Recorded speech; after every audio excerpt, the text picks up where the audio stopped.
கலயாமி கலித்வம்சம் கவிம் லோகதிவாகரம் யஸ்ய கோபிப்ரகாசாபிராவித்யம் நிகதம் தமஹ.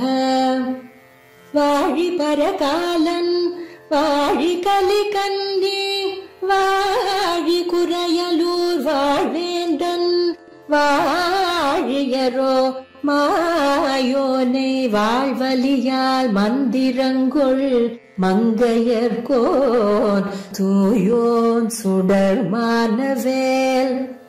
நெஞ்சுக்கிருள் கடிதீபம் அடங்கா நெடும் பிறவி நஞ்சுக்கு நல்லவமுதம் தமிழ நன்னூல் துறைகள் அஞ்சுக்கிலக்கியம் ஆரணசாரம் பரசமய பஞ்சு கனலின் பொறி பரகாலன் பனுவல்களே.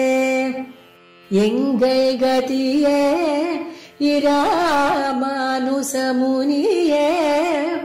சங்கை கெடுத்தாண்ட தவராசா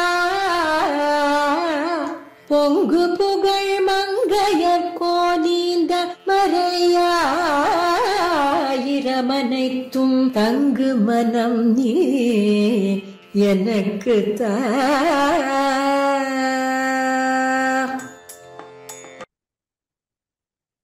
श्रीशैलेशदयापात्रं धीभक्त्यादिगुणार्णवं यतीन्द्रप्रवणं वन्दे रम्यजामातरं मुनिं रम्यजामातृयोगीन्द्रपादसेवैकधारकं भट्टनाथमुनिं वन्दे वात्सल्यादिगुणार्णवं कलयामि कलिध्वंसं कविं लोकदिवाकरं यस्य गोभिः प्रकाशाभिराविद्यं निहतं तमः. எங்கள் கதியே இராமானுசமுனியே சங்கெடுத்தாண்ட தவராசா பொங்கு புகழ் மங்கையர் கோனி இந்த மறையாயிரம் அனைத்தும் தங்குமணம் நீ எனக்குத்தான் தங்குமணம் நீ எனக்குத்தான். திவ்ய பிரபந்த தாரா என்கிற இந்த உபன்யாச தொடரிலே திருமங்கையாழ்வார் அருளி செய்திருக்கும் பெரிய திருமொழியை அனுபவித்துக் கொண்டு வருகிறோம். அதிலே இந்த ஒரு ஆச்சரியமான திருமொழி தூவிரிய மலருழக்கி என்று தொடங்கக்கூடிய திருமொழி. நஞ்சியர் மிகவும் ஈடுபடக்கூடியதான ஒரு திருமொழி இந்த திருமொழி. இதற்கு முன் திருமொழியிலே வயலாளி மணவாளனை அனுபவிக்க தொடங்கினார் ஆழ்வார். வந்துனதடியேன் மனம் புகுந்தாய் புகுந்ததற்பின் வணங்குமேன் சிந்தனை கினியாய் என்றெல்லாம் அருளி செய்தார். அந்த திருமொழியிலே வந்துனதடியேன் மனம் புகுந்தாய் அடியேன் மனம் புகுந்து என்பது போல எம்பெருமான் தன்னுடைய மனதிலே இருப்பதாக தெரிவித்தார் ஆழ்வார். ஆக அந்த திருமொழியிலே மானசானுபவமாக சென்றது என்று தெரிய வருகிறது. மனசுல அனுபவம், அதுதான் மானசானுபவம். ஆனா அந்த மானசானுபவம் எந்த அளவுக்கு தெளிவாக ஏற்படுகிறது ஆழ்வாருக்கு என்றால் அது நிஜமாகவே நேரடியாகவே நடப்பது போல நினைக்கிறார் ஆழ்வார். பிரத்யக்ஷம் என்று நினைக்கிறார். அப்படி பிரத்யக்ஷமாக நினைத்து முன்னதான் பகவான் இருக்கிறானே அவனை தழுவிக்கொள்வோம் என்று ஆசை கொள்கிறார். அதைத்தான் பாஹ்ய சம்ஸ்லேஷ அபேட்சை என்று தெரிவிப்பார்கள். பாஹ்ய வெளியில அவனை தழுவிக்கொள்ளுதல், அவனோட சேருதல், இதுல ஏற்படக்கூடிய ஒரு ஆசை, அந்த விதமான ஒரு ஆசை ஏற்படுகிறது. அந்த ஆசை ஏற்பட்டு சரி நேர்ல எம்பெருமானை தழுவிக்கொள்ளலாம் என்று பார்த்தால் எம்பெருமானும் இல்லை. நேரா அவனை சம்ஸ்லேஷிப்பதற்கு இடமில்லை. அந்த சமயத்தில் இவருக்கு வருத்தம் ரொம்ப அதிகமாகிறது. வருத்தம் அதிகமாக ஆக திருமங்கையாழ்வார் ஆண் தன்மையை விடுத்து பெண் தன்மையை அடைகிறார். திருமங்கையாழ்வார் திருமங்கையாழ்வாரா இல்ல, பரகாலர் பரகால நாயகியாக ஆகிவிட்டார். அப்படி பரகால நாயகியாகி அருளி செய்யக்கூடிய ஒரு திருமொழிதான் இந்த திருமொழி. சில பகவானும் பக்கத்துல இல்லையா, அந்த பகவானை எப்படியாவது கிட்ட வேண்டும். எப்படி கிட்டுவது தெரியல. அருகிலே பார்க்கிறாள். அந்த தோட்டத்துல வண்டுகள் பறவைகள் எல்லாம் இருக்கின்றன. அந்த வண்டுகளை பறவையை இவற்றையெல்லாம் தூது விடுகிறார் ஆழ்வார். இந்த திருமொழியிலே முதல் 4 பாசுரங்களிலே தூது விடுகிறார் ஆழ்வார். தூதுவிட்ட பின்பு எம்பெருமானை நோக்கியே அருளி செய்கிறார் சில பாசுரங்களை. அந்த இடத்துல வரும்பொழுது விஷயம் என்ன என்பதனை தெரிவிக்கிறேன். ஆக திருமங்கையாழ்வார் நாயிகா பாவத்தை அடைந்து அதிலே இருந்து கொண்டு அருளி செய்யக்கூடிய திருமொழிதான் இந்த தூவிரிய மலருழக்கி என்கிற திருமொழி. இந்த திருமொழி நஞ்சியர் மிகவும் ஈடுபட்ட திருமொழி என்று பார்த்தோம். இதை பற்றி ஒரு ஐதிஹ்யம் வியாக்கியானங்களிலே கூறப்படுகிறது. நஞ்சியர் தம்முடைய அந்திம தசையிலே தம்முடைய திருமேனியிலே நோவு சாத்திக் கொள்கிறார். அந்த சமயத்திலே அவருடைய திருமேனியை பற்றி விசாரிப்பதற்காக அவருடைய சிஷ்யர்களிலே ஒருத்தரான பெட்ரி என்கிற சுவாமி செல்கிறார். அங்க சென்று தேவரீருக்கு ஏதாவது திருவுள்ளமா என்று கேட்கிறார். அப்ப நஞ்சியர் அருளி செய்கிறார். 2 விஷயங்களை கேட்கிறார். தூவீரிய மலருழக்கி என்கிற இந்த பாசுரங்களை கேட்க வேண்டும் ஒண்ணு, மத்தொன்னு பெருமாள் எழுந்தருள பெருமாளை முழுக்க சேவிக்க வேண்டும் அப்படின்னு சொல்லி 2 ஆசைகளை வெளிப்படுத்துகிறார் நஞ்சியர். அந்த சமயத்துல வரந்தரும் பெருமாள் அரையர் அப்படின்ற சுவாமியை அழைப்பித்து அவர் மூலமாக இந்த தூவீரிய மலருழக்கி பாசுரங்களை சேவிக்க செய்தார்கள். அதை கேட்டு மிகவும் இன்புத்தார், அதை அனுபவித்தார். அதுல பரகால நாயகனுடைய நிலைமையை நினைத்து வருந்தவும் செய்தார் நஞ்சியர். அதிலே முக்கியமாக மீனாய கொடிநடுவேள் வலி செய்ய மெலிவேனோ என்கிற பாசுரம், அந்த பாசுரத்துல மிகவும் ஈடுபட்டார் அப்படின்னு சொல்லி தெரிவிக்கப்படுகிறது. அந்த பாசுரத்தினுடைய வியாக்கியானத்துல இந்த விஷயங்களை இன்னும் விவரித்து சொல்லுகிறேன். அது ஒண்ணு. மத்தொன்னு, நஞ்சியர் 2வது ஒரு ஆசையை வெளிப்படுத்தினார் இல்லையா, அதை நிறைவேற்றுவதற்காக நம்பெருமாள் தாமே நஞ்சியருடைய மடத்துக்கு எழுந்தருளி அங்கே தம்முடைய திருமேனியை முழுக்க சர்வஸ்வதானமாக இவருக்கு அனுபவமாக கொடுத்தார், அனுபவிக்க செய்தார் அப்படின்ற ஒரு சரித்திரமும் காட்டப்படுகிறது. அவ்விதமாக நஞ்சியருடைய 2 ஆசைகள் நிறைவேறித்து வரந்தரும் பெருமாள் அரையர் அவர் இந்த திருமொழியை பாடி காட்டினார். அதை கேட்டு அனுபவித்தார் நஞ்சியர். நம்பெருமாளை முழுக்க சேவித்தும் அனுபவித்தார் அப்படின்றதை கிரந்தங்கள் மூலமாக நாம் தெரிந்து கொள்ளலாம். சரி, அவ்விதமாக நஞ்சியர் உகந்திருக்கக்கூடிய திருமொழி.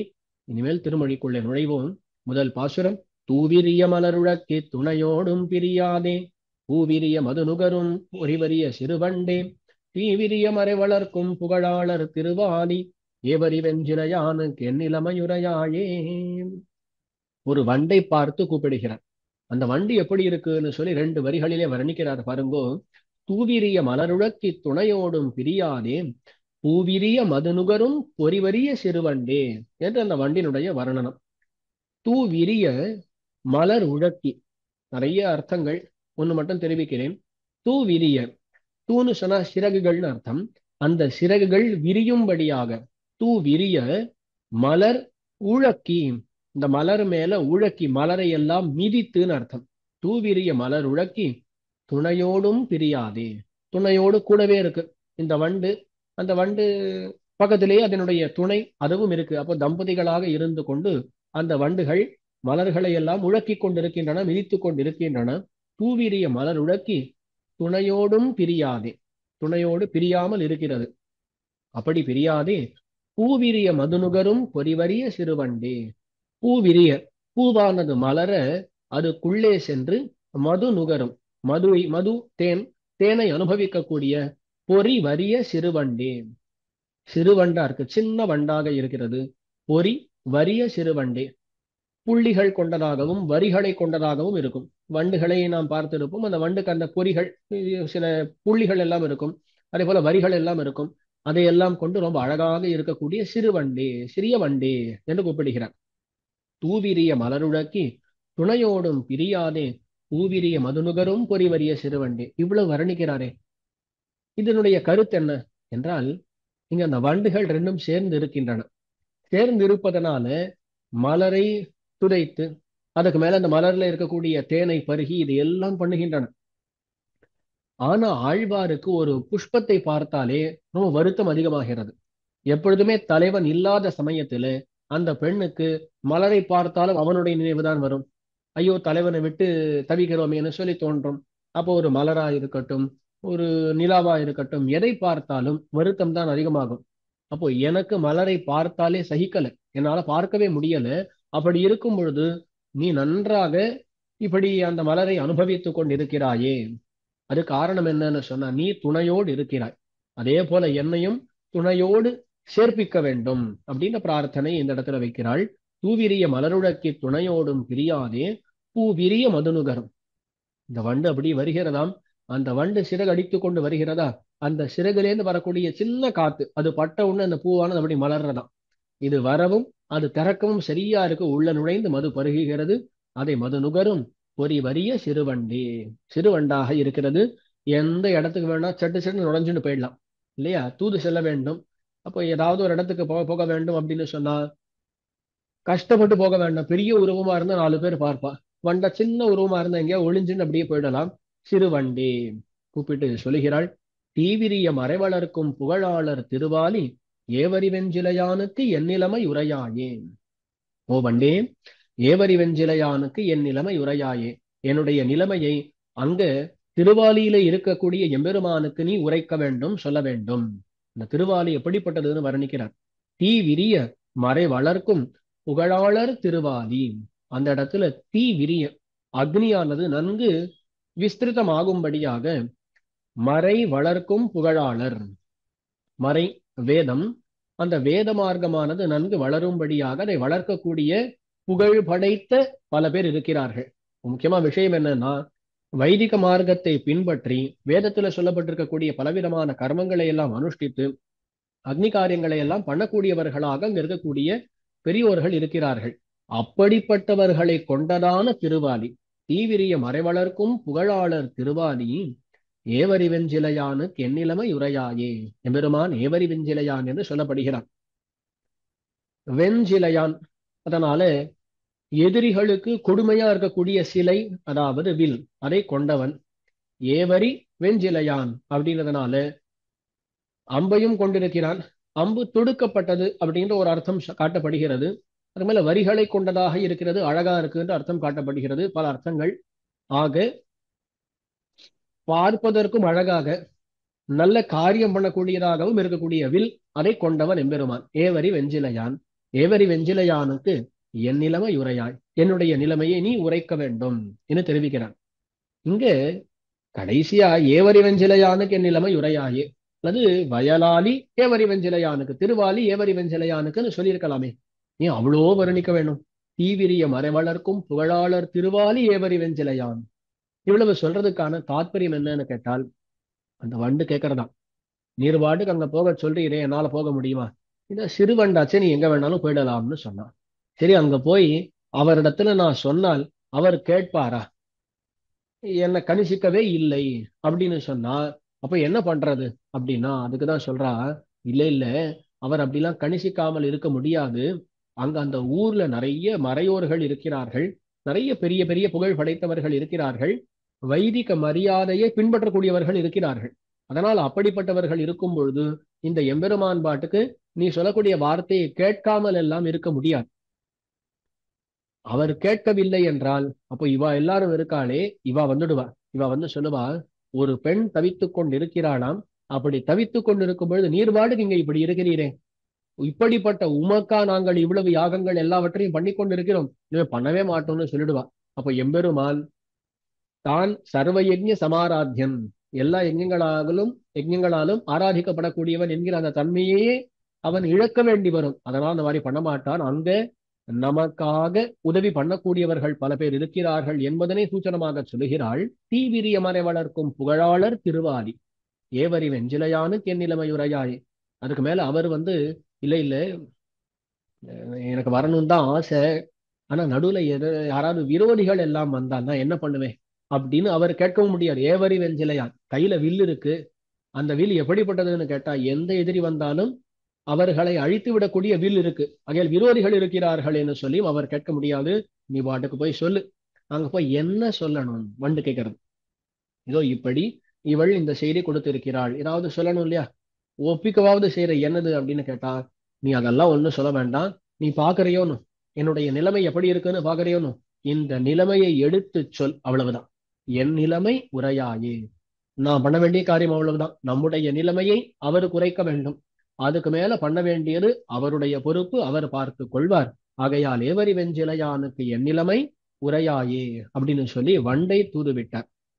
அடுத்த பாசுரம், பிணியவிழும் நறுநீல மலர்கிழிய பெடையோடும் அணிமலர் மேல் மதுநுகரும் அருகால சிறுவண்டே மணிகழுநீர் மருங்கலரும் வயலாலி மணவாளன் பணியறியேன் நீ சென்னு என் பயலனோய் உரையாயே. வண்டை பார்த்தே சொல்கிறார், பிணி அவிழும் நறுநீல மலர்கிழிய பெடையோடும் அணிமலர் மேல் மதுநுகரும் அருகால சிறுவண்டே. திரும்பி அந்த வண்டினுடைய வர்ணனம், பிணி அவிழு, அதாவது பிணி அவிழும் நறுநீல மலர் கிழிய. பிணி அவிழு நறுநீல, அது பிணி அவிழும் நறுநீலன்னு சொல்லப்படும். பிணி அவிழும் அப்படின்னு சொன்னா கட்டு அவிழும். அப்போ ஒரு மலரானது நன்கு முட்டிட்டு இருக்கக்கூடிய காலத்து இப்படி இருக்குன்னு வச்சுக்கோங்களேன், அது பிணி அவிழும், அது நன்றாக மலர்கிறது, அதனுடைய கட்டு அவிழ்கிறது. அப்படி கட்டு அவிழும்படியான நறு நீல மலர், நீல மலர் அப்படின்னு சொல்லப்படும், கருணைதல் மலர்னு சொல்லுவார்கள். அந்த நீல மலர் அது நறுநீல மலர், நல்ல வாசனை கொண்ட மலர், நீல மலர். அது கிழிய, பிணி அவிழும் நறுநீல மலர் கிழிய, அந்த மலரே கிழியும்படியாக பெடையோடும் அணிமலர் மேல் மது நுகரும். பெடையோடும் தன்னுடைய இந்த பெண் வண்டு அந்த துணை, அதோடு பெடையோடும் அணிமலர் மேல் மது நுகரும் அருகால சிறுவண்டே. அணிமலர் மேல் ரொம்ப அழகாக இருக்கக்கூடிய மலர், அந்த மலர் மேல மது நுகரும் தேனை பருகக்கூடியதான அருகால சிறுவண்டே, 6 கால்கள் கொண்ட சிறுவண்டே அப்படின்னு சொல்லி கூப்பிடுறார். இதை திருநெடுந்தாண்டகத்துல வரும்பொழுது ஒரு விதமாக நிர்வகிக்கிறார். இங்க பெரியவாச்சாரிய வியாக்கியானம் ஒரு விதமாக இருக்கிறது. அதை காஞ்சி சுவாமி தம்முடைய திவ்யார்த்த தீபிகையிலே அழகாக எடுத்து சமன்வயப்படுத்தி காட்டுகிறார். முக்கியமான விஷயத்தை மட்டும் சொல்றேன். அருகால சிறுவண்டே, வண்டை பத்தி வர்ணிக்கும் பொழுது எவ்வளவு கால் இருக்குன்னு சொல்லி எதற்காக இவள் சொல்ல வேண்டும்? இங்க இந்த வண்டை தூதாக அனுப்புகிறார், சிறு குறுகின்னு சொல்லி ஒரு பறவையை தூதாக அனுப்புகிறார். இந்த மாதிரி அனுப்பும் பொழுது உண்மையில் ஆழ்வார் என்ன பண்ணுகிறார் என்றால், எம்பெருமானிடத்துக்கு ஆச்சாரியர்களை அனுப்புகிறார். ஞானானுஷ்டானம் கொண்டவர்களான ஆச்சாரியர்களை அவர்களிடம் அனுப்புகிறார். தேசிகாஸ் தத்ர தூதாக அப்படின்னு சொல்லுவார்கள். இந்த ஆச்சாரியர்கள் தான் தூதர்களுடைய ஸ்தானத்திலே இருக்கிறார்கள். இப்போ ஒரு ஆச்சாரியர் என்றால் அந்த ஆச்சாரியருடைய திருவடி தான் நமக்கு ரொம்ப உத்தேசியமா இருக்கக்கூடியது இல்லையா? அப்ப இங்க அருகால சிறுவண்டேன்னு பரகால நாயக்கி சொல்றான்னா, உன்னுடைய திருவடிகளை தொழ வேண்டும் என்று நினைத்தால் ஏதோ 2 திருவடிகள்னு மட்டும் இல்லாமல் 6 திருவடி இருக்கு, நன்றாக அதை தலையிலே வைத்து அனுபவிக்கலாம், அந்த ஒரு பாக்கியத்தை பெறலாம் அப்படின்னு சூச்சனம் பண்ணுகிறாள் அருகால சிறுவண்டே என்று. அப்ப அருகால சிறுவண்டு அது என்ன பண்ணுகிறது? தன்னுடைய பெடையோடு கூடி மலர் கிழியும்படியாக அந்த ஒரு அணிமலர் மேல் மது நுகரும் தேனை பருகக்கூடியதாக இருக்கிறது. அப்படிப்பட்ட வண்டை பார்த்து சொல்றார், மணிகழுநீர் மருங்கலரும் வயலாளி மணவாளன் பணி அறியேன். மணி கழுநீர் மருங்கு அலரும் வயலாளி, அந்த வயலாளி அந்த ஊர் எப்படிப்பட்டதா இருக்கு அப்படின்னு கேட்டா, அதனுடைய மருங்கு, அதனுடைய நாலா பக்கத்திலும் மணி கழுநீர் அலரும். மணி அப்படின்ற வார்த்தைக்கு அழகாக இருக்கக்கூடிய அர்த்தம். கழுநீர்னா செங்கழுநீர்ன்ற புஷ்பம். அந்த செங்கழுநீர் புஷ்பமானது நாலா பக்கமும் அலரக்கூடியதாக இருக்காம். அப்படிப்பட்ட வயலாளி, அந்த வயலாளி மணவாளன், அந்த வயலாளி மணவாளன் பணி அறியேன். அந்த வயலாளி மணவாளன் என்ன பண்ணி கொண்டிருக்கிறான் அப்படின்றது எனக்கு தெரியல. பணி அறியேன். நான் பணின்ற வார்த்தைக்கு 2 அர்த்தங்கள் உண்டு. ஒண்ணு, பணின்னு சொன்னா வார்த்தை, உக்தின்னு அர்த்தம், அல்லது செயல்னு அர்த்தம். அவனுடைய செயல் அறியேன், அவனுடைய வார்த்தை அறியேன், 2 விதமாக வைத்துக் கொள்ளலாம். அவனுடைய செயல் அறியேன்னா அவன் என்னதான் பண்ணிட்டு இருக்கான்னு தெரியல, என்னை பெற வேண்டும் என்பதற்கான ஏதாவது முயற்சி பண்றானா இல்லையா ஒண்ணுமே தெரியல. அதே போல என்னை பற்றி என்னதான் சொல்லுகிறான், என்னை பத்தி யாரெങ്കിലും எடுத்து சொன்னால் சரி ஆமாம் அவரை பார்த்து கொள்ள வேண்டும், அவரை போய் காப்பாற்ற வேண்டும் அப்படின்னு சொல்றானா, அதுவும் இல்லையா, ஒண்ணுமே தெரியல. அவனுடைய செயல்பாட்டை பத்தியும் தெரியவில்லை, அதுக்கு மேல அவனுடைய உக்தி அதை பத்தியும் தெரியவில்லை. பணி அறியேன். சரி, அவனை பத்தி ஒன்னும் தெரியல, ஆனா நீ என்ன பண்ணணும் தெரியுமா? நீ சென்று பண்டே நீ செல்ல வேண்டும், நீ சென்று என் பயல நோய் உரையாயே, என்னுடைய பயல நோயை பத்தி நீ அவருக்கு சொல்ல வேண்டும் என்று தெரிவிக்கிறார். என்ன பயல நோய் என்றால் என்ன? பொதுவாக ஒரு தலைவன் தலைமகள் 2 பேரும் கூடி இருக்கும் பொழுது அந்த நிறம் எல்லாம் சரியா நல்லா இருக்கும். அந்த தலைவன் பிரிந்தானே ஆனால் இந்த தலைமகள் ஒருவேளை 2 பேருக்கும் இருக்கும். அந்த விசலேஷத்தினால அந்த நிறமே குறைந்து போய், இரத்த ஓட்டமே குறைந்து போய் ஒரு விதமாக ஏற்படக்கூடிய நிறக்குறைவு, நிறக்கேடுன்னு சொல்லலாம். அவிதமான தன்மைதான், அவிதமான நோய்தான் பயலை நோய் என்று சொல்லப்படும். வைவரண்யம் அப்படின்னு தெரிவிப்பார்கள். அவிதமான பயல நோய் எனக்கு இருக்கிறது, என்னுடைய இந்த பயல நோயை பத்தி அங்கே சென்று சொல்ல வேண்டும்.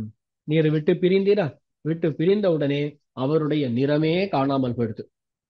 நிறமே காணாமல் போயிடுது. ஆங்கிலத்துல பேல் அப்படின்னு சொல்லுவா. அந்த மாதிரி பேலாக மாறிவிட்டாள். ரத்த ஓட்டமே தெரியல. அந்த அளவுக்கு அவளுடைய மணி நிறமானது போய்விட்டது என்று இந்த இடத்துல நீ சொல்ல வேண்டும். என் பயல நோய் உரைக்க வேண்டும். அப்ப அந்த பயல நோய்னு சொன்னா என்ன?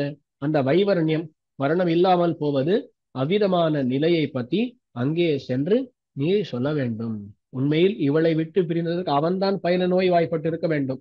ஆனா அப்படி இல்லாமல் இவள் இருக்கிறாள். அந்த விஷயத்தை போய் அங்கே சொல்ல வேண்டும். என் பயல நோய் உரையாயே, அங்க போய் சொல்லு. அது உன்னுடைய காரியம். அதுக்கு மேல வராரா இல்லையான்றது அவர் பார்த்து கொள்ள வேண்டும் என்பதனை இந்த இடத்துல காட்டுகிறாள். இரண்டாவது பாசுரம், என் பயல நோய் உரையாயே என்று வண்டை பார்த்து சொன்னாள்.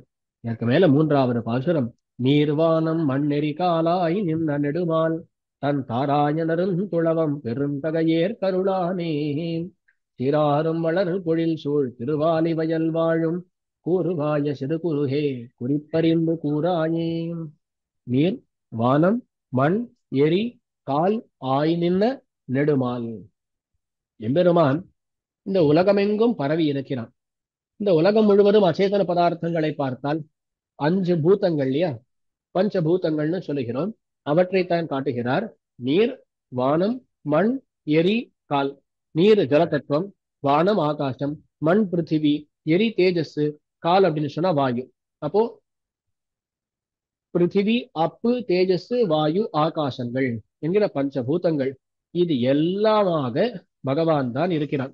எல்லாமாக நிற்கிறான். எல்லாமாக ஆகிறான்னு அர்த்தம் என்ன? எல்லாவற்றுக்கும் அந்தர்யாமியாக பகவான் இருக்கிறான். நீர், வானம், மண், எரிகால் ஆய் நின்ன இப்படி இருக்கக்கூடிய நெடுமால். நெடுமால்னு சொன்னா சர்வேஸ்வரன் அப்படின்னு சொல்லி அர்த்தம்.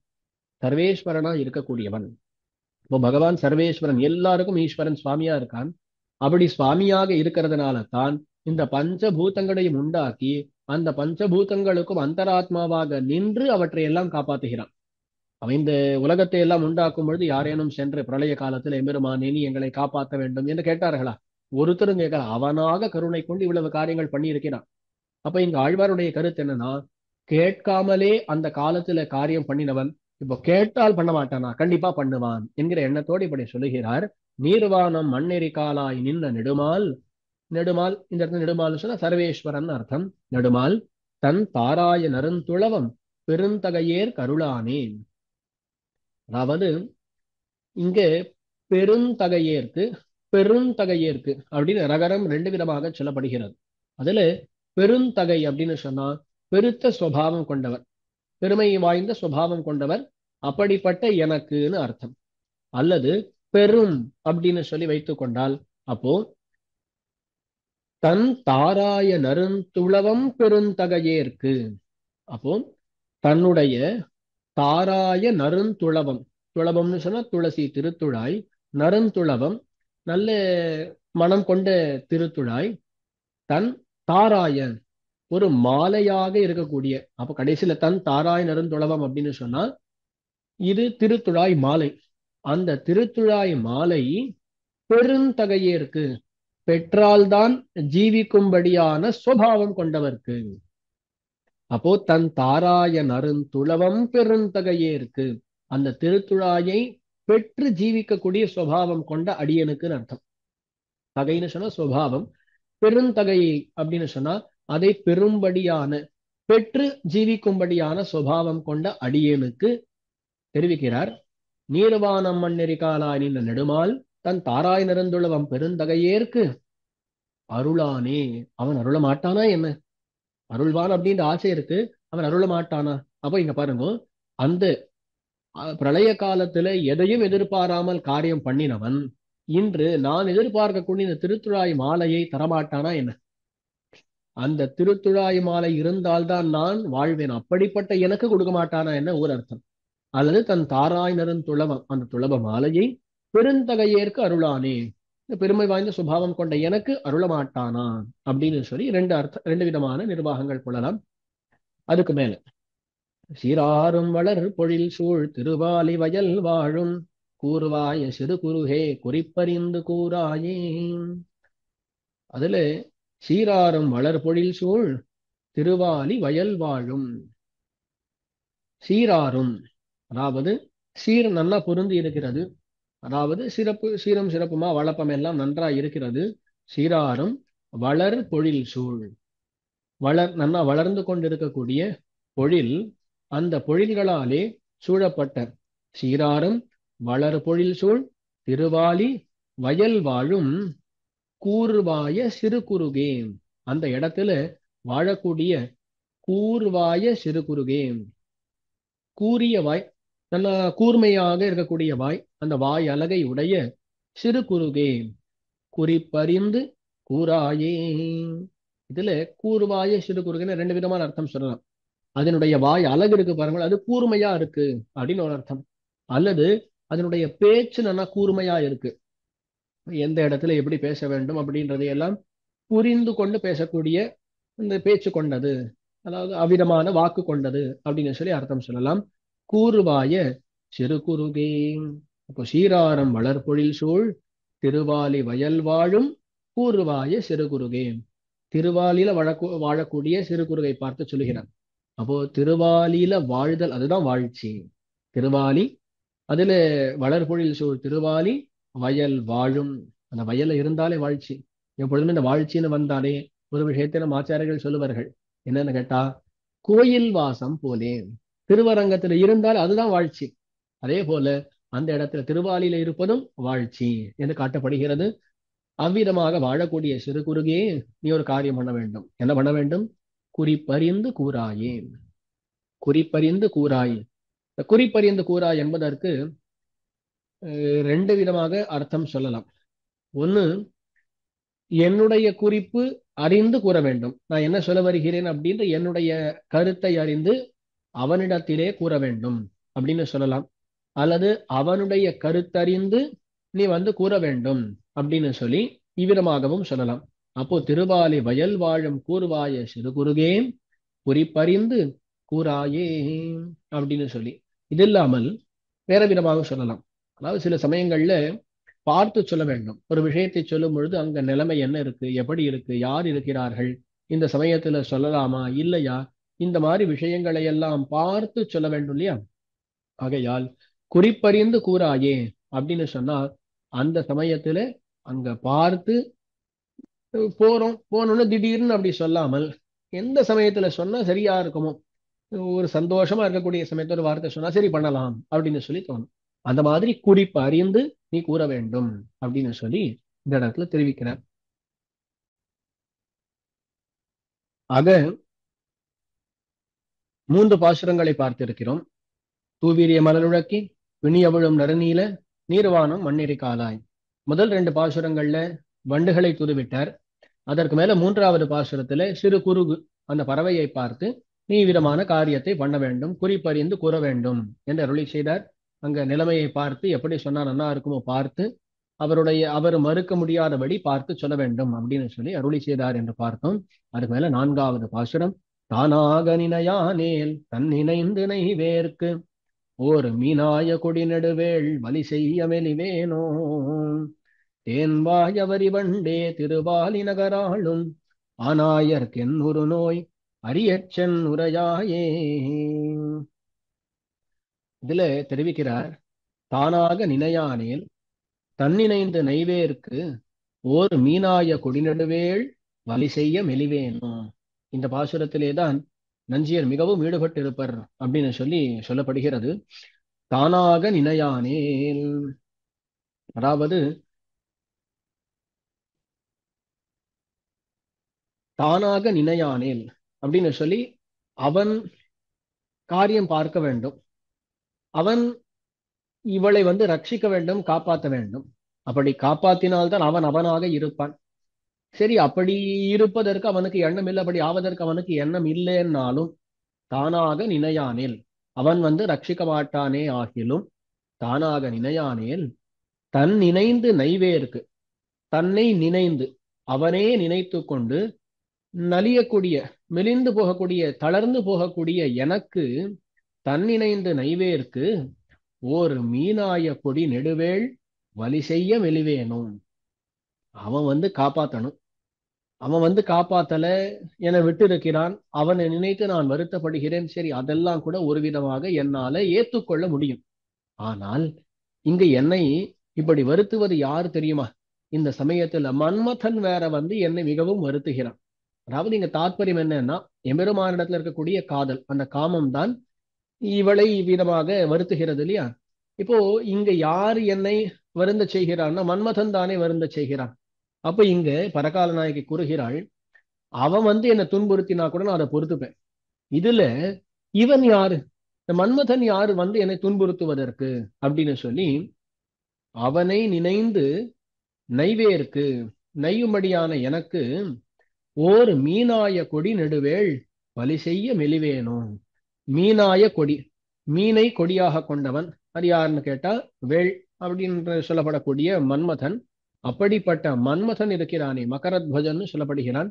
அப்படிப்பட்ட மன்மதனானவன் வலி செய்ய, அவன் வந்து என தொந்தரவு செய்ய, என்னை பீடிக்கும்படி நான் இப்படி மெலிவேனும், இப்படி மெலிவேனா அப்படின்னு சொல்லி கேட்கிறான். தாத்பரியம் என்னன்னா, நீ என்ன வேணாலும் பண்ணலாம், வேற யாரோ மன்மதன் வந்து என்னை இப்படி பாடாப்படுத்த அதையும் நீ பொறுத்து கொண்டிருக்கிறாயே அப்படின்ற ஒரு கருத்து இந்த இடத்துல வெளிப்படுகிறது. மீனாய கொடிநடுவேள் வலி செய்ய மெலிவேனும். பல கருத்துக்கள். ஒண்ணு, இவன் வந்து என்னை துன்புறுத்துவதற்கு முன்னாடியே நீ வந்து காப்பாத்தி இருக்க வேண்டும். சரி, அது காப்பாத்தல, அப்ப அந்த இது முதல்லயே வந்து வரவிட்டு கூடாது. அப்படி வந்துடுத்து, வந்த பின்பாவது நீயாக வந்து என்னை காக்க வேண்டும், அதுவும் இல்லையா அப்படின்றதை இந்த இடத்துல காட்டுகிறாள் இந்த பிராட்டி. இந்த விஷயத்தை தான் நஞ்சியர் இடத்துல அந்த அரையர் சுவாமி வந்து பாசுரங்களை எல்லாம் பாடினார் அப்படின்னு சொல்லி பார்த்தோம். அந்த இடத்துல மீனாய கொடி நெடுவேள் வலி செய்ய மெலிவேனும் அப்படின்ற அந்த இடம் வந்த உடனே, காம சரங்களாலே ஏவுண்பதற்கு முன்னே வாராவிட்டாலும் பட்டபொன் பரிஹரிக்கவாகிலும் வந்தால் ஆகாதே என் அருளி செய்தார் அப்படின்னு சொல்லி சொல்லப்படுறது. அங்க நஞ்சியர் என்ன அருளி செய்தார் அப்படின்னா, அந்த காம சரங்கள், அந்த மன்மதன் வந்து காம பானங்களை விடுகிறான், அதனால மேலும் காமம் ஆசையானது அதிகமாகி இன்னும் வருத்தப்படுகிறேன். அப்படி அவன் வந்து அம்புகளை விடுவதற்கு முன்னாடியே பெருமான் வந்து காப்பாத்தி இருக்கணும். அப்படி வரவில்லை என்றாலும் புண்ணு ஏற்பட்டது, அந்த புண்ணுக்கான மருந்தையாவது கொடுப்பதற்காக, அதாவது அந்த புண்ணு ஆறும்படியாகவாவது பின்னாடியாவது வந்து காரியம் பண்ணணும், அதுவும் இல்லையா அப்படின்ற மாதிரி இதற்கு விளக்கம் அருளுகிறார். வாராவிட்டாலும் பட்ட பொன் பரிஹரிக்கவாகிலும் வந்தால் ஆகாதே என் அருளி செய்தார் அப்படின்னு சொல்லி சொல்லப்படுகிறது. அந்த இடத்தை அனுசந்தித்து நஞ்சியர் மிகவும் ஈடுபட்டிருக்கிறார் அப்படின்றது இந்த இடத்துல நமக்கு தெரிய வருகிறது. ஆக ஒரு மீனாய கொடி நெடுவேள் வலி செய்ய மெலிவேனோ. இதுல ஒரு விஷயம் கவனிக்கத்தக்கது என்னன்னு கேட்டா, பொதுவா மன்மதன் எம்பெருமானுடைய புதல்வன் அப்படின்னு சொல்லப்படுகிறான். அப்ப இந்த இடத்துல எம்பெருமானுடைய தலைவியா இருக்கக்கூடிய பரகால நாயகி பிராட்டினுடைய ஸ்தானத்தில் இருக்கக்கூடியவள். அப்படிப்பட்டவள், அவளுக்கும் இவன் மகனுடைய ஸ்தானம் தான். அப்ப இவளுடைய கருத்து என்னன்னா, அவனுக்கு நான் வாழ்க்கைப்பட்டு இருக்கிறேன், அவன் என்ன வேணாலும் என்ன வருத்தலாம், அதாவது எம்பெருமான் என்ன வேணாலும் பண்ணலாம், ஆனால் இவன் பிள்ளையா இருக்கக்கூடியவனுக்கு அம்மாவை வருந்த செய்வதற்கான யோகியத்தை கிடையாது, தகுதி கிடையாது அப்படின்ற ஒரு விஷயமும் இந்த இடத்துல காணத்தக்கது. இதை பல பாசுரங்கள்ல திருமங்கை ஆழ்வார் அந்த கருத்தை வெளிப்படுத்துகிறார். மற்ற இடங்களிலே அந்த இடங்கள் அதை நன்றாக அனுசந்திக்க வேண்டியது. சரி, ஒரு மீனாய கொடிநடுவேள் வலி செய்ய மெலிவேனோ, தேன்வாய வரிவண்டே திருவாரி நகராளும் ஆனாயருக்கு என்னொரு நோய் அரியச்சன் உரையாயே. இங்கேயும் வண்டை பார்த்து தூதுவிடுகிறார்.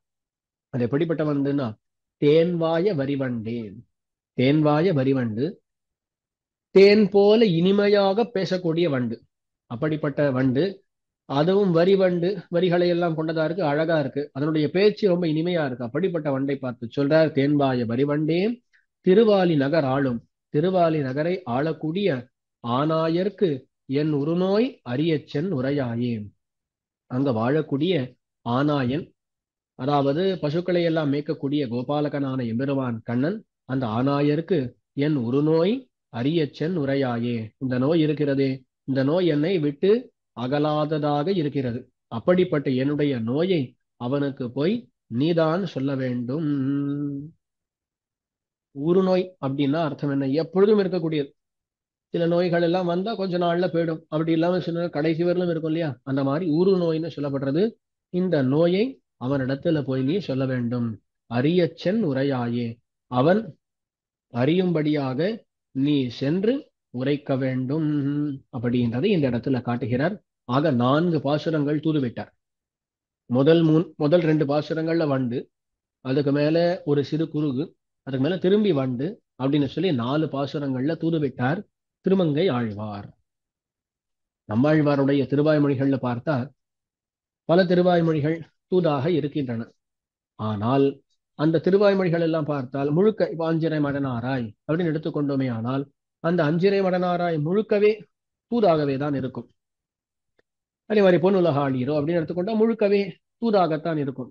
ஆனா இங்க என்னன்னா, இவர் 4 பாசுரங்கள்ல தூது விட்டார். 4 பாசுரங்கள்ல தூது விட்டவர் அதோடு முடிச்சுட்டார்.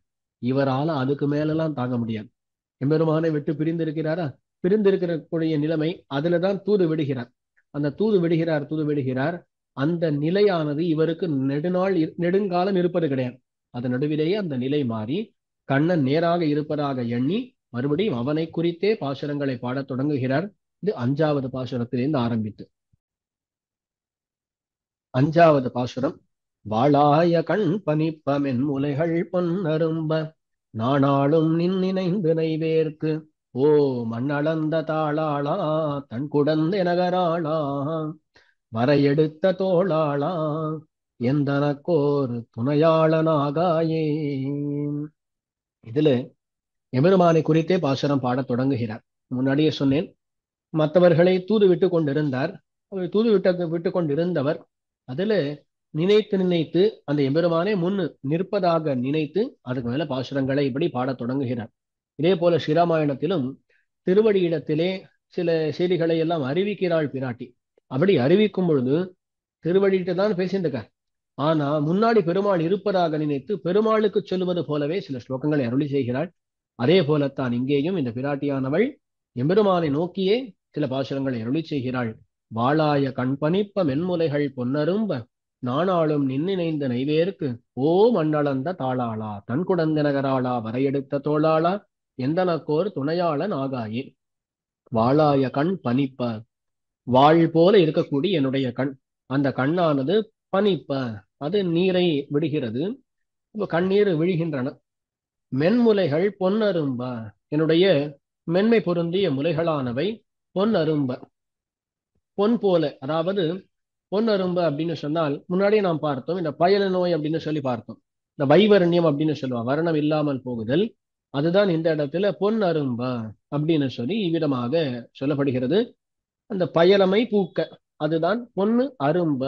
அதுல அந்த பொன் நிறமானது அரும்புகிறது, அதுல பூக்கிறது. அப்போ அதுல இருக்கக்கூடிய அந்த இரத்த ஓட்டம் எல்லாம் குறைந்து அதுல இவ்விதமான பயலை அது வந்து சேருகிறது. அப்போ கண்ணுல நீர் ஓடுகிறது. மென்முலைகள் பொன் அரும்ப, எம்பெருமானை விட்டு பிரிந்து பொறுக்க முடியாத மென்முலைகள், அப்படிப்பட்ட முலைகளானவை பொன் அரும்ப.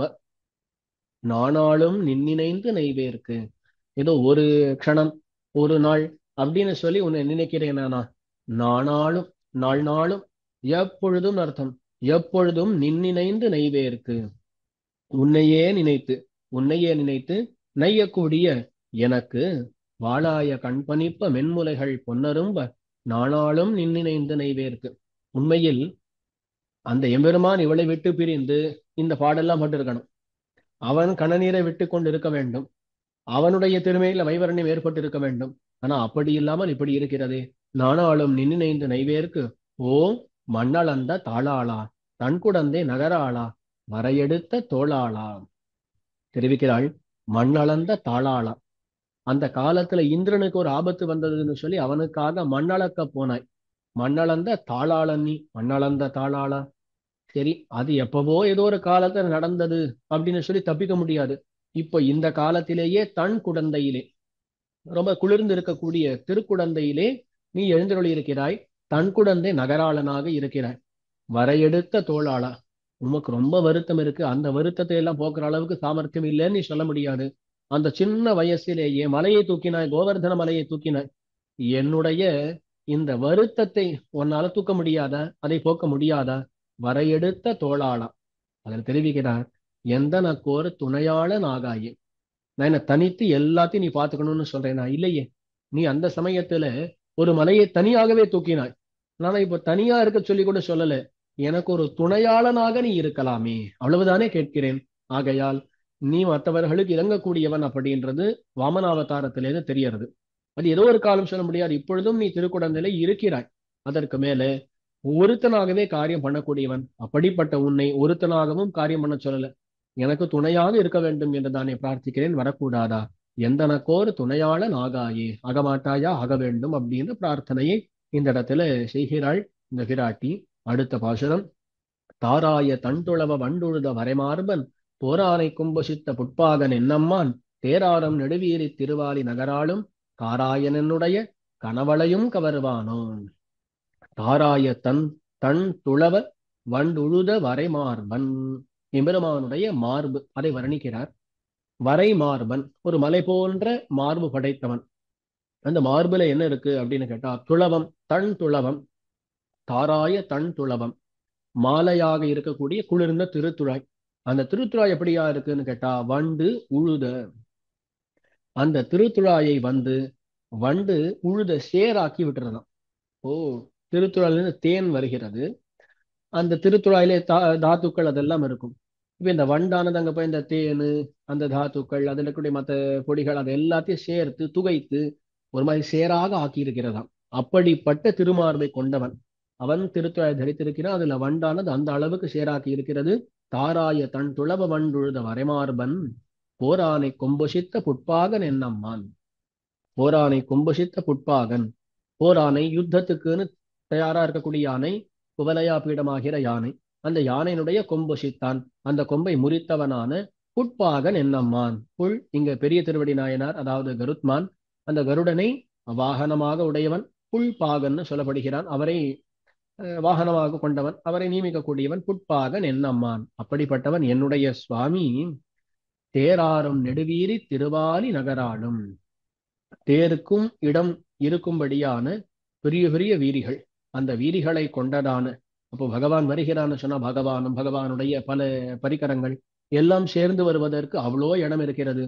அவ்வளவு இடம் கொண்டதான திருவீதி, இந்த திருவீதி படைத்த திருவாலி. தேராரும் நெடுவீரி திருவாலி நகராளும், அந்த நகரத்தை ஆளக்கூடிய கார் ஆயன். காராயன், கருப்பா இருக்கக்கூடிய எம்பெருமான்.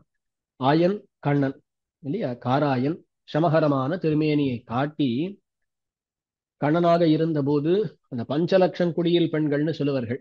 அந்த இடைப்பெண்களை எல்லாம் அகப்படுத்தி கொண்டவன் அந்த எம்பெருமான். அந்த காராயன் இருக்கிறானே, என்னுடைய கனவளையும் கவருவானோ. ஆழ்வார் என்ன சொல்றார்? என்னுடைய கனவளையும் அவன் கவர்ந்து விட்டான், அதையும் அதை போய் கவருவானா அப்படின்னு சொல்லி இந்த இடத்துல தெரிவிக்கிறான். அதையும் கொள்ள வேண்டும். ஆழ்வாருடைய கருத்து என்ன அப்படின்னா, அவன் ஏற்கனவே அந்த பஞ்சலட்சம் கோடியில் இருக்கக்கூடிய பெண்களுடைய வலைகளை எல்லாம் கவர்ந்து இருக்கிறான். அப்படிப்பட்டவன் ஏதோ வலையெல்லாம் குறைஞ்சிருக்கான், அவ்வளவு பேருடைய வலைகளை எல்லாம் கவர்ந்தாச்சு, இதுக்கு மேல என்னுடைய வலை வேற வேணுமா அப்படின்றது ஆழ்வாருடைய கருத்து. காராயன் என்னுடைய கனவளையும் கவருவானோ, என்னுடைய வலையும் அவன் கவர வேண்டுமா அப்படின்றது இந்த இடத்துல. பொதுவாக வலையை கவருவது என்றால் என்ன, இவ்விதமாக பெரியவர்கள் தெரிவிப்பார்கள். வலையை கவர்ந்து சென்றான் என்றால், பொதுவா எம்பெருமான் ஒருத்தரை விட்டு பிரிகிறான்னு வச்சுக்கோங்களேன். அப்ப அவர்கள் மெலிந்து போவார்கள். மெலிந்து போனால் வலை கையில தங்காது, வலையானது கீழே விழுந்துடும். இப்ப இங்க பாடக்கூடியவர்கள் ஆழ்வார்லாம் என்ன பண்ணுவா அப்படின்னா, எம்பெருமான் விட்டு பிரிந்த பின்பு பார்த்தா கையில வலை காணும். ஏன்னா மெலிவினால அந்த வலை போயிடுத்து. இப்ப என்ன சொல்லுவான்னா, அவன் தான் இந்த வலைகளை கவர்ந்து சென்றான் அப்படின்னு சொல்லுவான். அதே போலத்தான் சில இடங்கள்ல எல்லாம் தம்முடைய நிறமானது காணாமல் போயிடும். முன்னாடியே பார்த்திருக்கும். அந்த நிறம் காணாமல் போனதை பார்த்து எம்பெருமான் தான் கவர்ந்து சென்றான், அப்ப என்னுடைய வலையை, நிறத்தை அவன் கவர்ந்து சென்றான் அப்படின்னு சொல்லுவார்கள். இந்த மாதிரி சில விஷயங்களை சூச்சனமாக இவ்விதமாக காட்டுவார்கள். அந்த மாதிரி இந்த இடத்திலேயும் என்னுடைய வலையும் கவர வேண்டுமா, அவ்வளவு பேரை பிரிந்து தவிக்க விட்டு இருக்கான், அதுக்கு மேல என்ன வேற பண்ண சும்மா இது அப்படின்னு காராயன் என்னுடைய கனவளையும் கவருவானோ அப்படின்னு சொல்லி தெரிவிக்கிறார். இது முன்னாடியே சொல்ல வேண்டிய விஷயம். அதாவது தாராய நெருந்தொழவும் பெருந்தகையே இருக்கு.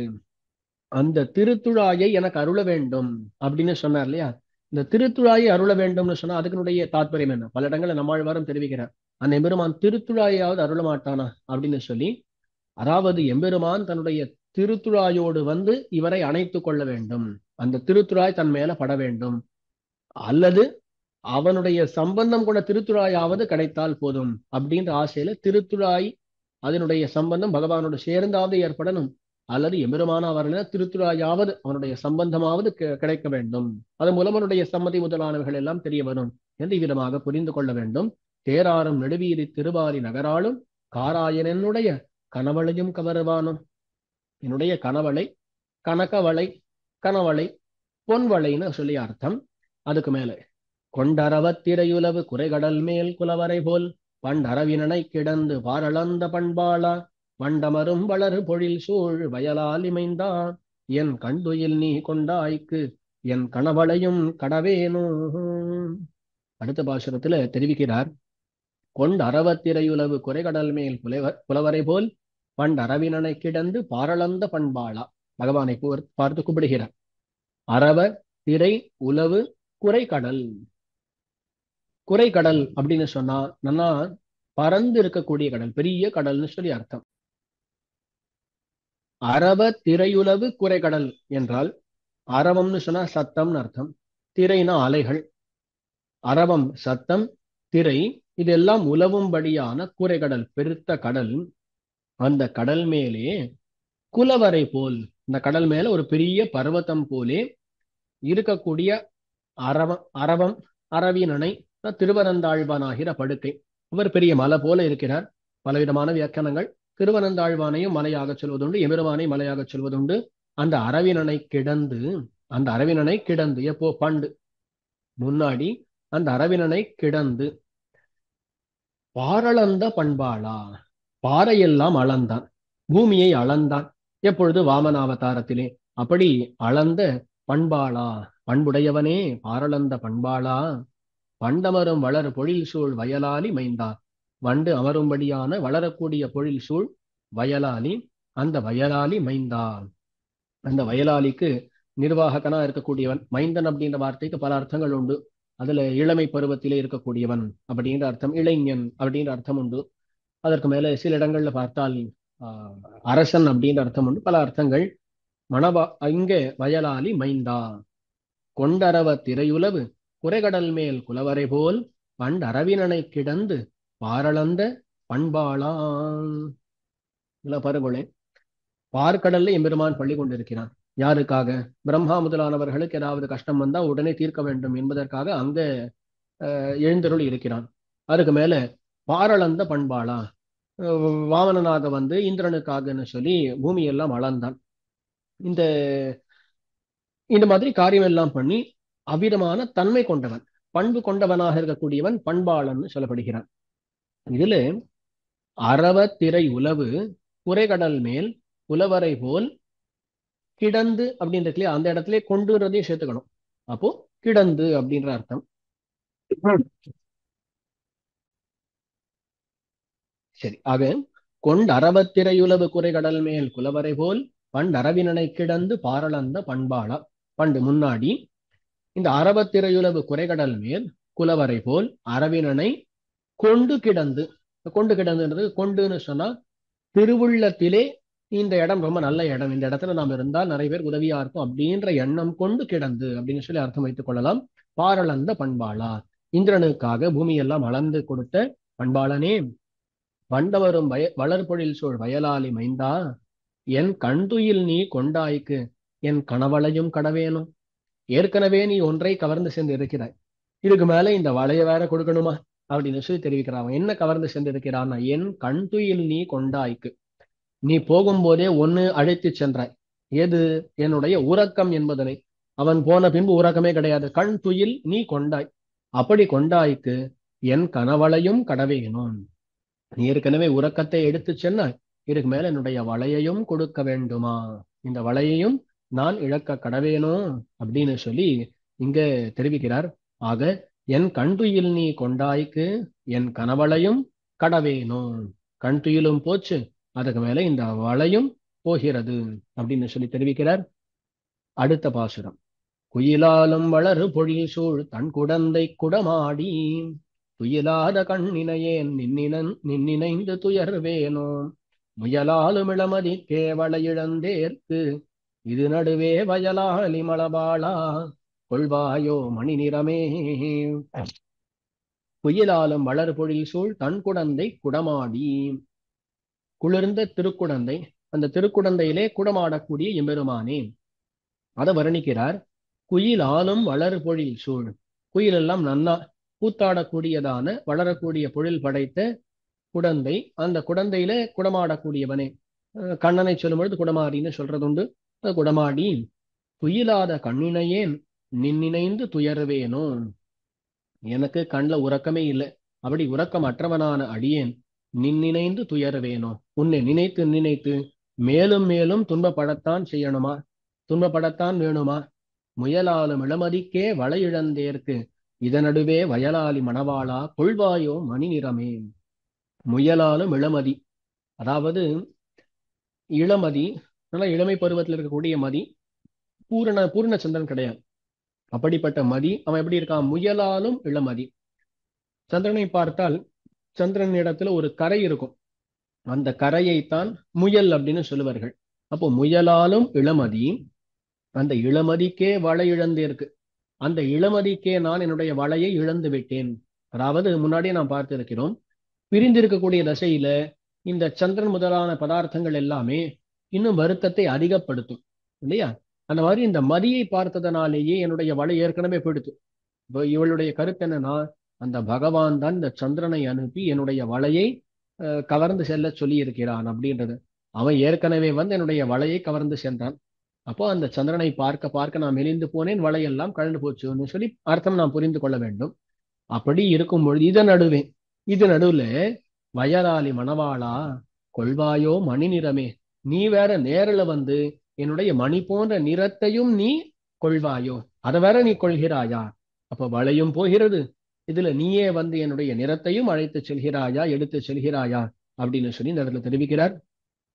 இதன் நடுவே வயலாலி மணவாளா கொள்வாயோ மணி நிறமே, அவன் கவர்ந்து செல்கிறான் அப்படின்னு சொல்லி பார்க்கக்கூடிய அந்த சந்தர்ப்பத்துக்கு நடுவுல அந்த ஏற்கனவே அவன் ஒவ்வொருத்தர் ஒவ்வொரு காரியம் பண்ணி கொண்டு இருக்கிறார்கள். முன்னாடி மீனாய கொடி நடுவேள் வலி செய்ய அப்படின்னு மன்மதன் ஒரு காரியம் பார்க்கறான், இந்த சந்திரன் ஒரு காரியம் பார்க்கிறான். இவா எல்லாரும் பார்க்கும்போது நீ வேற நடுவுல வந்து இந்த காரியம் பார்க்கிறாயே, வயலாலி மணவாளா கொள்வாயோ மணி நிறமே அப்படின்னு சொல்லி இங்க தெரிவிக்கிறார். இதனுடைய தாத்பரியம் என்னன்னு கேட்டா, முன்னாடி இவர்களையெல்லாம் மன்மதனையோ சந்திரனையோ இவர்களையெல்லாம் பகவான் தான் அனுப்பி இருக்கிறானா. நீ அவளை எல்லாம் அனுப்பி என்ன பாதிக்க சொல்லி இருக்கிறாய், இப்போ நீயே இறங்கிட்ட பாத்தியா, வயலாலி மணவாளா கொள்வாயோ மணி நிறமே அப்படின்னு சொல்லி தெரிவிக்கிறான். இதுல ஒரே ஒரு கேள்வி, தம்முடைய நிறத்தை பார்த்து மணி போன்ற நிறம் இவரே கொண்டாடிக்கலாமா அப்படின்னு கேட்டா, இவர் அப்படியெல்லாம் சொல்லல. அவன் கூடியிருக்கும் பொழுது இவள் நிறத்தை பார்த்து ஆஹா மணி போன்ற நிறமேனு கொண்டாடி இருக்கானா, அந்த வார்த்தை இவளுடைய மனசுல ஓடிண்டே இருக்கு. இங்கேயும் மணி நிறம் அப்படின்னு வார்த்தை வருகிறது என்று கொள்ள வேண்டும். ஆச்சு. 9வது பாசுரம். நிலையாளா நின் வணங்க வேண்டாயே ஆகிலும் என் முலையாள ஒரு நாள் உன் அகலத்தால் ஆளாயே சிலையாளா மரமெய்த திரளாளா திருமைய மலையாளா நீயாள வளையாள மாட்டோமே. முதல்ல ஒரு விஷயம் அழகா தெரிவிக்கிறார். நிலையாளா நின் வணங்க வேண்டாயே ஆகிலும். பகவான் என்ன பண்ணணும்? நான் நிலையாளாக இருந்து அவனை வணங்கும்படியாக அவன் வேண்டணும், அவன் நினைக்க வேண்டும். பொதுவா நம்முடைய தன்மை என்னது? எம்பெருமானுக்கே எப்பொழுதும் ஆளாக இருக்க வேண்டும், இதுதான் நம்முடைய தன்மை இல்லையா? அப்போ நிலையாளாக இருந்து, நிலை நின்று அர்த்தம், நிலை நின்று ஆட்சிய வேண்டும். அப்போ நிலையாளா நின் வணங்க வேண்டாயே ஆகிலும், வேற எந்த பிரயோஜனமும் இல்லாமல் எம்பெருமானுக்கு கைங்கரியம் பண்ணுவதே பிரயோஜனம் என்கிற எண்ணத்தோடு நிலையாளாக இருந்து கொண்டு பகவானை வணங்க வேண்டும். நிலையாளா நின் வணங்க, அப்படி பண்ணுவதற்கும் கடைசியில யாருடைய திருவுள்ளம் வேணும்? உன்னுடைய திருவுள்ளம் தான் வேணும். நீ அந்த திருவுள்ளம் கொள்ளவில்லை. நான் நிலை நின்று உனக்கு ஆட்சிய வேண்டும், உனக்கு கைங்கரியங்கள் எல்லாம் பண்ண வேண்டும், அதை நீதான் வேண்ட வேண்டும், சங்கல்பிக்க வேண்டும். அதை நீ பண்ணல. நிலையாளா நின்வணங்க வேண்டாயே ஆகிலும். அப்படி நீ வேண்டவில்லை என்றாலும், நீ திருவுள்ளம் கொள்ளவில்லை என்றாலும், அப்போ நிலையாளாக கடைசி வரிலும் நின் வணங்க, உனக்கு கைங்கரியங்கள் எல்லாம் பண்ண நீ திருவுள்ளத்துல வேண்ட வேண்டும். அதுதான் நீ பண்ண வேண்டிய காரியம். அது பண்ணல என்றாலும் என் முலையாள ஒரு நாள் உன் அகலத்தால் ஆளாகேன். முழுக்க எப்பொழுதும் உனக்கு கைங்கரியங்கள் பண்ணிட்டு உன்னோட கூடவே இருக்க வேண்டும், அதுதான் வேண்டியது. நீ அதை பத்தி நீ திருவுள்ள படல. அப்படி இல்லைனாலும் ஒரு நாள் வந்து என் முலையாள நீ உன் அகலத்தால் ஆளாயேன், என்னுடைய மாறுபாலே நான் ஆட்செய்ய கைங்கரியம் பண்ண நீ உன் திருமாறுபாலே அதை ஏற்றுக்கொள்ள கூடாதா? அப்ப நான் உன்னை தழுவிக்கொள்ள அதை நீ ஒரு முறை ஏற்றுக்கொள்ளலாகாதா? நிலையாளாக நான் பண்ணணும் அப்படின்றத நீ திருவுள்ள படல, சரி ஒரு நாளாவது இந்த கைங்கரியத்தை ஏற்றுக்கொள்ளலாமே அப்படின்னு சொல்லி என் முலையாள ஒரு நாள் உன் அகலத்தால் ஆளாயே, நான் ஆட்செய்ய நீ ஆட்கொள்ளல் ஆகாதா? சிலையாளா மரமெய்த திரளாளா திருமைய மலையாளா. சிலையாளன் கையில வில் படைத்து இருக்கிறான், மரமெய்த திரளாளன் 7 மராமரங்களை எய்தவன், அதுக்கான திறமை படைத்தவன். மரமெய்த திரளாளா, அதுக்கு மேல திருமைய மலையாளா. சிலையாளா மரமெய்த திரளாளா திருமெய்ய மலையாளா. திருமெய்ய மலையாளன், திருமெய்ய மலை, திருமெய்யத்திலே எழுந்தருளி இருக்கக்கூடியவன். அப்படிப்பட்ட நீ சிலையாளா மரமெய்த திரளாளா திருமெய்ய மலையாளா, நீ ஆள வளையாள மாட்டோமே. ரொம்ப அழகா தெரிவிக்கிறான். நீ ஆட்செய்து கொண்டிருக்க நான் என் வளைய ஆள மாட்டேனா? அதாவது நீ என்னை ஆண்டு கொண்டிருக்கின்றனையும் நான் என்னுடைய வளையை ஆளப்போவது இல்லையா அப்படின்னு கேட்கிறான். அப்ப என்ன கருத்து? பகவான் ஆட்சி செய்து கொண்டிருந்தால் துன்பப்படுத்தின்றேதான் இருப்பானா? அவனை பார்த்து கேட்கிறான், நீ ஆட்சி செய்து கொண்டிருந்தா கடைசியில துன்பப்பட வேண்டியது தானா? ஏன்னா இவள் வளை ஆள வேண்டும், வளையை தான் பயன்படுத்த வேண்டும்னு சொன்னா இந்த பகவான் கூட இருக்க வேண்டும். பகவான் கூட இருந்தால் இவள் வளை ஆளலாம், துன்பம் இல்லாமல் இருக்கலாம். ஆனா நீ ஆட்சி செய்யும் தனையும் நான் வளையை இழந்துதான் இருக்க வேண்டுமா? நீ ஆள வளையாள மாட்டோமே, வளையாள போவது இல்லையா அப்படின்னு சொல்லி இங்க கேட்கிறான். எம்பெருமானை பார்த்து தன்னுடைய வருத்தத்தை இவ்விதமாக தெரிவிக்கிறாள். இந்த பாசுரத்துல பலவிதமான அர்த்தங்கள் காட்டப்படுகின்றன. நம்முடைய தன்மை என்ன, எம்பெருமானுடைய தன்மை என்ன, இது போன்ற பல விஷயங்கள் காட்டப்படுகின்றன. முக்கியமா இதுல நாம் பண்ண வேண்டியது நிலையாளா நின் வணங்க. எப்பொழுதும் எம்பெருமானுக்கு கைங்கரியம் பண்ணுவதே புருஷார்த்தம். அந்த கைங்கரியத்தை கொடுப்பது யார் அப்படின்னு கேட்டா எம்பெருமான் தான். எம்பெருமான் தான் வேண்ட வேண்டும், எம்பெருமான் தான் திருவுள்ளம் கொள்ள வேண்டும். அப்ப அவன் தான் உபாயம், அவனுக்கு கைங்கரியம் பண்ணுவதே பிராபியம். அது இல்லாமல் இன்னும் பல விஷயங்கள் இந்த பாசுரத்தில் இருப்பதாக வியாக்கியானங்களிலே காட்டப்படுகிறது. அவ்விதமான அழகான பாசுரம். நீயாள வளையாள மாட்டோமே, இந்த இடத்துல அழகான ஒரு ஐதிஹ்யம் காட்டப்படுகிறது. அதாவது நஞ்சியருடைய காலத்திலே, அந்த காலத்திலே ஒரு சுவாமி அம்மங்கி அம்மாள் அப்படின்ற சுவாமி, அவருடைய சரம தசை, அவருடைய கடைசி தசை ஏற்பட்டது. அந்த சமயத்துல அவருடைய திருமேனியை பத்தி விசாரிப்பதற்காக சொல்லி நஞ்சியர் எழுந்தருளுகிறார். நஞ்சியர் எழுந்தருளி அப்போ அவர் படக்கூடிய அந்த கஷ்டத்தை எல்லாம் கண்டு நஞ்சியர் கேள்வி கேட்கிறார். சுவாமி தேவரீர் இவ்வளவு ஆச்சாரிய சேவை பண்ணியிருக்கு, இவ்வளவு பகவத் குணங்களை எல்லாம் அனுபவித்திருக்கிறது, அப்படிப்பட்ட தேவரீருக்கு மற்றவர்களை போல இந்த மாதிரி கஷ்டம் எல்லாம் ஏற்படலாமா? ஐயோ இப்படி ஏற்படுவதே அப்படின்னு சொல்ல அந்த சமயத்துல அவர் அம்மங்கியம்மாள் தெரிவித்தாராம், நீயாள வளையாள மாட்டோமே. நீ ஆள, எம்பெருமான் ஆட்சி செய்கிறான் அப்படின்னா அர்த்தம் என்ன? அந்த எம்பெருமான் சுவாமியாக இருக்கிறான், நாம் தாசர்களாக இருந்தால், அப்ப எம்பெருமானுக்கு ஆட்பட்டால் வளையாள மாட்டோமே, துக்கங்களை அனுபவித்துத்தான் ஆக வேண்டும். பகவத் பரிகிரகமானால் கிளேசப்பட்டே போம் இத்தனை காணும் அப்படின்னு சொல்லி தெரிவித்தாராம். ரொம்ப அழகாக அந்த பாசுரத்தை எடுத்து தெரிவித்தார் அந்த அமங்கி அம்மாள் அப்படிங்கிற சுவாமி. ஏன்னா அங்கே அதுதான விஷயம். என்ன சொல்றா பரகால நாயகி? இப்ப நீ உனக்கு ஆட்பட்டிருக்கும் தனையும் நீ ஆள வளையாள மாட்டோமே, நாங்கள் வளையாள போவதில்லையா, துக்கத்திலிருந்து விடுபட போவதில்லையா அப்படின்னு சொல்றா இல்லையா? அதனால அதை கொண்டு சொல்றார், எம்பெருமானுக்கு அடிமைப்பட்டிருந்தால் வருத்தங்கள் இருக்கத்தான் செய்யும் அப்படின்னு இந்த பாசுரத்தை எடுத்து ரொம்ப அழகாக காட்டினார் அம்மங்கி அம்மாள் அப்படின்னு சொல்லி காட்டப்படுகிறது. இதுல இவ்விதமாக நஞ்சியர் அம்மங்கி அம்மாள் அவரை கொண்டு ஐதிஹ்யமானது இந்த இடத்துல அனுசந்திக்கப்பட வேண்டும். கடைசி பாசுரம், மையிலங்கு கருங்குவளை மருங்கலரும் வயலாளி நெய்யிலங்கு சுடராழி படையானை நெடுமாலை கையிலங்கு வேர்க்கலியன் கண்டுரைத்த தமிழ் மாலை ஐயிரண்டு மிவல்லார்க்கு அருவினைகள் அடையாவேன்னு சொல்லி பாசுரம். மையிலங்கு கருங்குவளை மருங்கலரும் வயலாளி. மை எல்லாருக்குமே தெரியும். மை, அந்த மை போல விளங்கக்கூடிய கருங்குவளை, கருத்த குவளை மலர்கள், அது மருங்கலரும் பக்கத்தில் இருக்கக்கூடிய பிரதேசங்களிலே அலரும்படியான வயலாளி. அந்த வயலாளில் இருக்கக்கூடிய எம்பெருமான் எப்படிப்பட்டவன்? நெய்யிலங்கு சுடராழி படையானை நெடுமாலை. நெய், அதாவது எம்பெருமான் இப்படி சொல்லப்படுகிறான். நெய் அப்படின்ற வார்த்தையினால் நல்ல கூர்மையாக இருக்கிறது அவனுடைய ஆழி, அதாவது சக்கரம். நெய் இலங்கு சுடராழி, நன்கு விளங்கக்கூடிய சுடர் ஒளியை கொண்டதான ஆழி திருவாழி ஆழ்வான் சக்கரத்தாழ்வார். அவராகிற அந்த படை, அந்த ஆயுதத்தை கொண்ட எம்பெருமான் நெய்யிலங்கு சுடராழி படையானை நெடுமாலை, நெடுமாலாக இருக்கக்கூடியவன். நெய்யிலங்கு சுடராழி படையானை நெடுமாலை சர்வேஸ்வரனை. அப்போ மையிலங்கு கருங்குவளை மருங்கலரும் வயலாளி நெய்யிலங்கு சுடராழி படையானை நெடுமாலை கையிலங்கு வேர்க்கலியன் கண்டுரைத்த தமிழ் மாலை. கையிலே விளங்கக்கூடிய வேல், அதை கொண்டவரான திருமங்கை ஆழ்வார். கையிலங்கு வேர்க்கலியன் கண்டுரைத்த தமிழ் மாலை. அந்த சர்வேஸ்வரனாகிற எம்பெருமானை கண்டு உரைத்த, இவர் தூதருக்கு வார்த்தை சொல்லி அவரை வரச் சொன்னார்.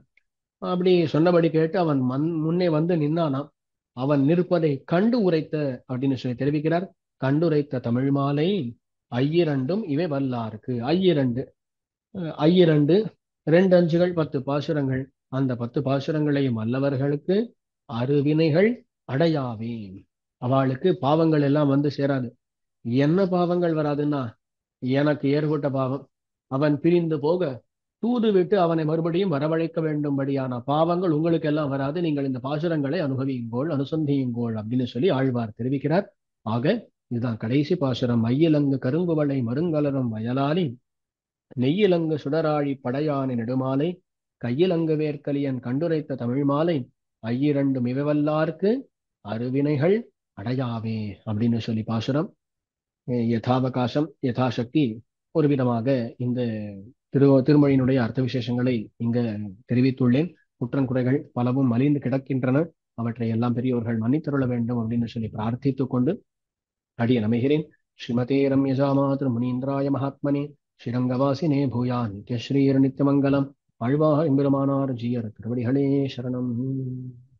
பற்பமெனத்திகள் பைங்கழலும் தன் பல்லவமே விரலும்.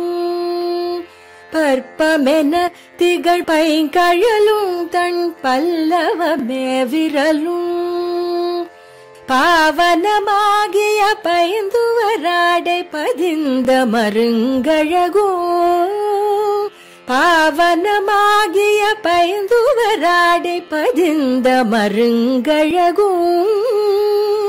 முப்புரி நூலோடு முன்கையில் ஏந்திய முக்கோல் தன்னழகும்.